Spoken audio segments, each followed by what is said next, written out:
Estofado de mondongo con papas. Este es el mondongo que resultó de cocinar en olla a presión con un diente de ajo, hoja de laurel y sal.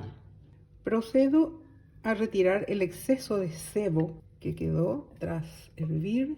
Procedo a cortar en tiritas o si quieres hacerlo vos en cuadritos. Todo depende de la cantidad de gente que va a comer. Picamos la cebolla, un diente de ajo, los tomates, las zanahorias. Procedemos a freír la cebolla, el ajo y los tomates. Sal a gusto. Laurel. Cascamos las papas. Incorporamos el mondongo, las zanahorias y las papas. Procedemos a servir un toque de perejil y albahaca y a disfrutar.